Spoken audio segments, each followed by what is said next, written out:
좋은 날입니다. 오늘도 말씀 안에 승리하는 하루 되시기를 기도하겠습니다. 오늘 생명의 산 본문은 에스겔 20장 33절부터 49절입니다. 오늘 본문에서는 이스라엘의 패역의 역사를 다시 지적하시고 징벌을 통하여 이스라엘을 정화시키시고 새롭게 회복시키실 것을 예언해 주십니다.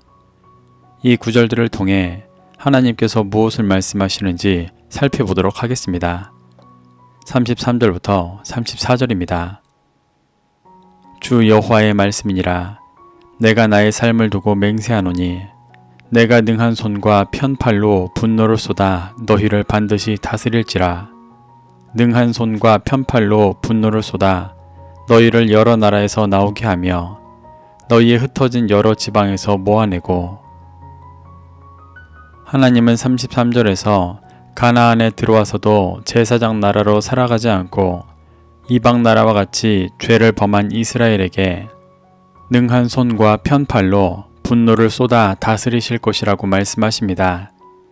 여기서 다스린다의 원어 말라크는 왕이 되다, 통치하다라는 의미로 이스라엘을 징벌로 열방에 흩으실 것이지만 그들을 버리시는 것이 아니라 왕으로서 통치하시며 구원의 길로 인도하시는 과정이라는 것을 보여주시는 것입니다.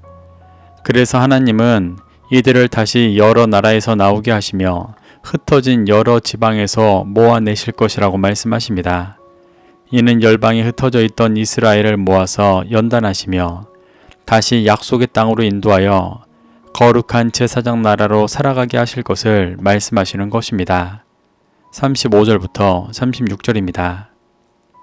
너희를 인도하여 여러 나라 광야에 이르러 거기에서 너희를 대면하여 심판하되 내가 애굽 땅 광야에서 너희 조상들을 심판한 것 같이 너희를 심판하리라. 주 여호와의 말씀이니라.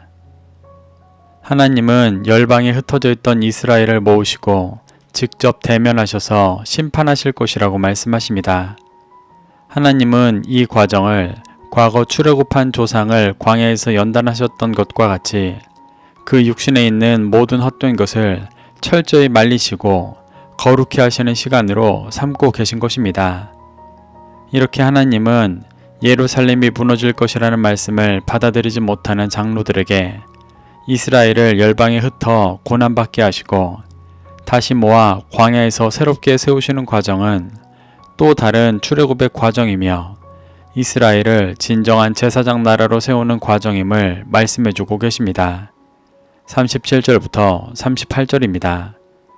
내가 너희를 막대기 아래로 지나가게 하며 언약의 줄로 매려니와 너희 가운데서 반역하는 자와 내게 범죄하는 자를 모두 제하여 버릴지라. 그들을 그 머물러 살던 땅에서는 나오게 하여도 이스라엘 땅에는 들어가지 못하게 하리니 너희가 나는 여호와인 줄을 알리라. 37절에서 말하는 막대기는 길 잃은 양을 바른 길로 인도하시는 하나님의 도구입니다. 하나님은 이스라엘을 광야에서 그 지팡이 아래로 지나가게 하시며 언약의 줄로 매어 과거 야곱에게 하셨던 언약 안에 다시 들어오게 하실 것이라고 말씀하시는 것입니다. 그래서 그 과정에서 여전히 반역하는 자와 범죄하는 자는 버리실 것이고 새롭게 인도하실 이스라엘 땅에는 들어가지 못할 것이라고 말씀하십니다. 하나님께서 새롭게 세우실 이스라엘은 하나님과의 언약 안에 있는 자만이 들어갈 수 있는 곳이라고 말씀하시는 것입니다. 39절부터 40절입니다. 주 여호와께서 이같이 말씀하셨느니라. 이스라엘 족속아, 너희가 내 말을 듣지 아니하려거든 가서 각각 그 우상을 섬기라. 그렇게 하려거든 이후에 다시는 너희 예물과 너희 우상들로 내 거룩한 이름을 더럽히지 말지니라. 주 여호와의 말씀이니라. 이스라엘 온 족속이 그 땅에 있어서 내 거룩한 산, 곧 이스라엘의 높은 산에서 다 나를 섬기리니 거기에서 내가 그들을 기쁘게 받을지라. 거기에서 너희 예물과 너희가 드리는 첫 열매와 너희 모든 성물을 요구하리라. 하나님은 이스라엘을 새롭게 세우시는 과정에서 여전히 하나님의 말씀을 듣지 않을 사람들은 그들이 원하는 대로 우상을 섬기면서 다시는 예물과 우상들로 하나님의 거룩한 이름을 더럽히지 말라고 말씀하십니다.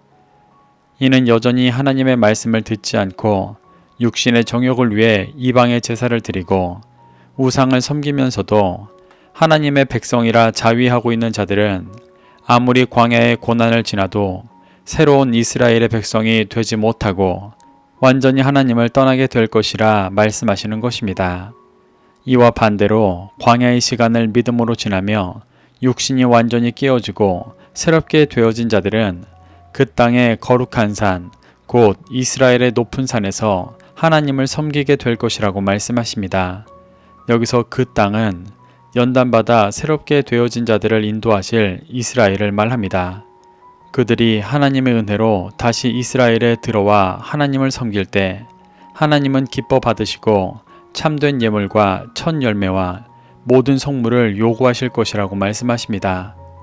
여기서 말하는 예물과 첫 열매와 성물은 단지 재정과 물질을 말하는 것이 아니라 온전히 거룩하여진 그들의 중심을 말하는 것입니다. 하나님은 새로운 이스라엘 땅에 들어온 이들에게 육신을 온전히 부인한 중심을 요구하셔서 거룩한 제사장 나라를 이루어 가실 것을 말씀하시는 것입니다. 41절부터 44절입니다.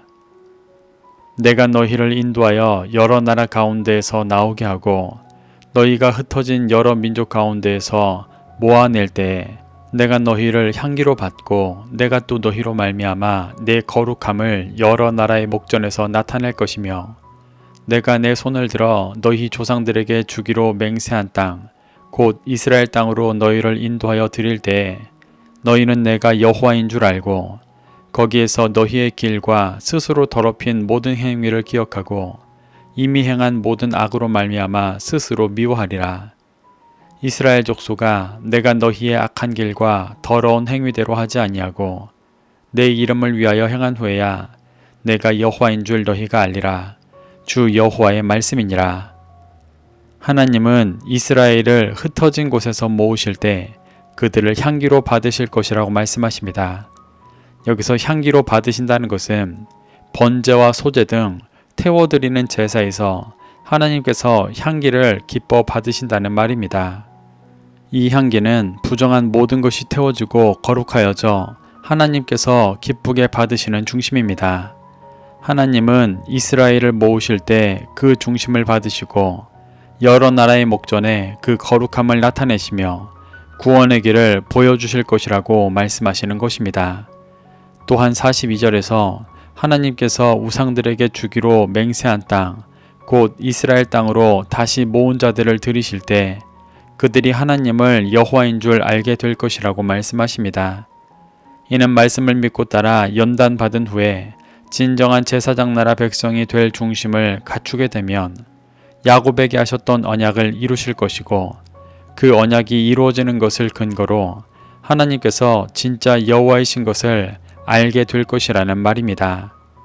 또 그렇게 되면 새롭게 되어진 이스라엘은 지금까지 불순종했었던 악을 기억하며 스스로를 미워하게 될 것이라고 말씀하십니다. 이는 중심에 진리가 새겨져 선한 것과 악한 것을 분별하는 진정한 제사장 나라 백성이 되어 과거의 죄악에서 완전히 돌이키게 될 것이라고 말씀하시는 것입니다. 그리고 44절에서 너희와 악한 길과 더러운 행위대로 하지 않으신다는 것은 그 죄악대로 심판하여 멸하지 않으셨다는 말씀입니다. 그들의 죄악의 결과대로라면 당연히 심판받아 완전히 진멸되어야 했지만 하나님은 그렇게 하지 않으시고 하나님의 이름을 위하여 그들을 다시 새롭게 하시고 이스라엘은 하나님을 진정한 사랑과 은혜와 구원의 여호와이신 것을 깨닫게 될 것이라고 말씀하시는 것입니다. 45절부터 48절입니다. 여호와의 말씀이 또 내게 임하여 이르시되 인자야 너는 얼굴을 남으로 향하라. 남으로 향하여 소리내어 남쪽의 숲을 쳐서 예언하라.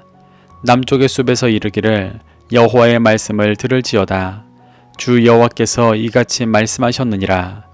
내가 너의 가운데 불을 일으켜 모든 푸른 나무와 모든 마른 나무를 없애리니 맹렬한 불꽃이 꺼지지 아니하고 남에서 북까지 모든 얼굴이 그슬릴지라. 혈기 있는 모든 자는 나 여호와가 그 불을 일으킨 줄을 알리니 그것이 꺼지지 아니하리라 하셨다 하라 하시기로. 하나님은 다시 심판에 대해 말씀하십니다. 여기에서 남쪽 숲은 남유다를 의미합니다. 하나님은 남유다를 향해 자신이 남유다의 불을 일으켜 모든 푸른 나무와 모든 마른 나무를 없앨 것이라고 말씀하십니다. 푸른 나무는 28절에서 나왔던 무성한 나무와 같은 맥락으로 우상을 숭배하던 곳을 의미합니다. 마른 나무는 겉은 풍성해 보이지만 그 안은 영적으로 메말라 있는 우상의 모습을 말하는 것입니다. 하나님은 남유다에 있는 이것들을 맹렬하고 꺼지지 않는 불꽃으로 멸하실 것이고 북이스라엘의 얼굴까지 거슬려 우상의 장소뿐 아니라 우상을 섬기던 이스라엘의 모든 사람들의 중심을 태우실 것이라고 말씀하시는 것입니다. 48절에서 말하는 혈기 있는 모든 자는 육신을 가진 모든 사람을 말합니다. 하나님께서 우상과 그를 따르던 중심을 전부 태우시면 모든 사람이 하나님께서 불을 일으키신 것을 깨달을 것이라고 말씀하십니다. 하나님은 그들이 하나님께서 불로 심판하시는 것을 깨달아도 그 불을 절대 끄지 않으실 것이라고 말씀하십니다. 이는 이스라엘 안에 있는 부정한 것을 완전히 태우시고 앞서 말씀하셨던 새로운 이스라엘을 세우실 것이라는 말씀입니다. 49절입니다. 내가 이르되 아하 주 여호와여 그들이 나를 가리켜 말하기를 그는 비유로 말하는 자가 아니냐 하나이다 하니라. 하나님은 마음의 우상을 섬기고 있는 이스라엘 장로들이 에스겔을 찾아오자 그들이 질문하는 것조차 허락하지 않으셨고 야곱에게 주신 언약을 믿지 않고 죄 가운데 살아가던 조상들의 모습이 그들에게도 동일하게 있음과 그로 인해 심판과 회복에 대해서 전하게 하셨습니다. 이 말씀이 모두 끝나자 에스겔은 자신이 이런 예언을 하면 이스라엘의 장로들이 그는 비유로 말하는 자가 아니냐라고 반응할 것이라고 대답했습니다. 이는 에스겔을 찾아온 장로들이 자신들이 바라는 대답을 해주지 않고 다시 심판에 대해 말하면 이를 듣지 않고 에스겔이 애매한 비유로 헛된 것을 말하고 있다고 반응할 것이라는 의미입니다.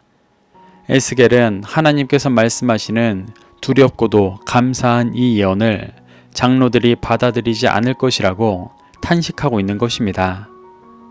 이렇게 하나님은 마음의 우상을 섬기면서 하나님의 음성을 듣기 원하는 이스라엘 장로들에게 그 중심을 완전히 진멸시키시고 연단하셔서 새로운 이스라엘을 세워나갈 것에 대해 말씀하시며 회개와 연단받기를 도전하고 계십니다. 우리도 이러한 말씀 속에서 교훈받아 우리를 광야에서 연단하시고 거룩한 제사장 나라 백성 되게 하시는 하나님의 은혜를 기대하며 말씀으로 자기를 부인하는 신앙생활 하게 되시기를 축복합니다. 그래서 날마다 주님께서 주시는 구원의 기쁨을 누리게 되시기를 소망합니다.